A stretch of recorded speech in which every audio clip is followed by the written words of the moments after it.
visit Mr. Frump in the hospital. I see him most every day.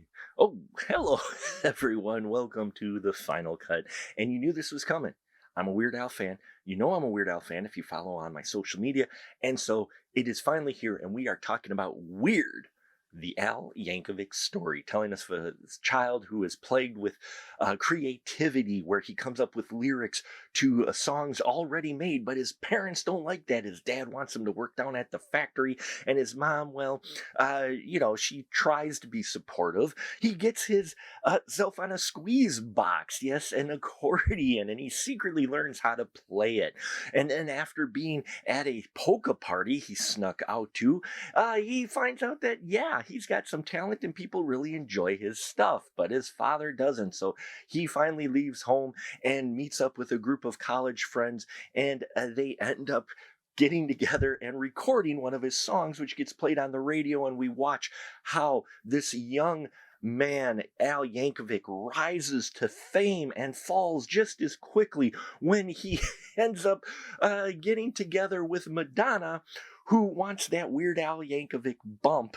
And that's not the type of bump we're talking about. But there is that too. And we see as Al tries to recover from this, realize who his true friends are, and where he finds true joy in making music based off of other people's creative properties.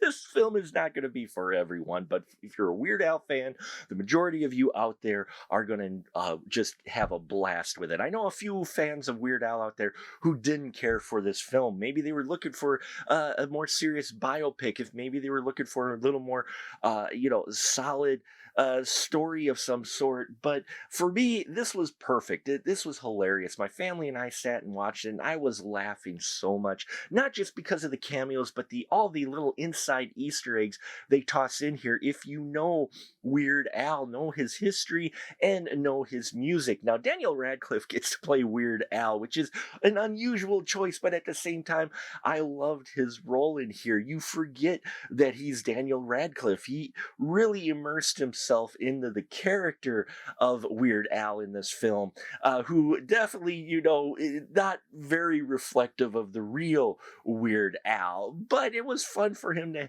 watch him play around with things, and he was really getting into it, and I just loved his performance. It was even better when he's on screen as Rainn Wilson was a dead ringer for Dr. Demento. Man, not just in his look, but his performance and everything, I'm just like, holy crap. I mean, he does so well in here with the Dr. Demento character in Weird Al, in Weird, that, it's hard to distinct if he's the real doctor or not. So mad props there to Rainn Wilson. And then you get a huge amount of cameos, including Conan O'Brien in a role I didn't expect to see him in. Lin-Manuel shows up as a doctor. Evan Rachel Wood was fantastic as a young Madonna as well from the 80s.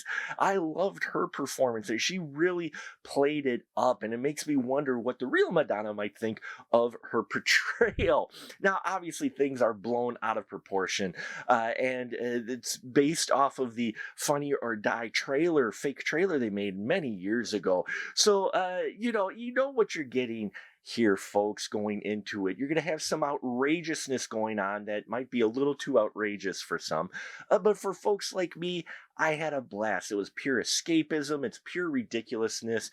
And in the end, it made me want to just go back and listen to all of Weird Al's records on vinyl and CD and tape that I have again, because it was just that enjoyable. So if you're a fan of Weird Al, you definitely want to check it out. If you're looking for an oddball, screwy comedy that doesn't take itself too seriously, you'll want to check out Weird. If you're looking for a more serious biopic of Weird Al Yankovic, this isn't going to be it.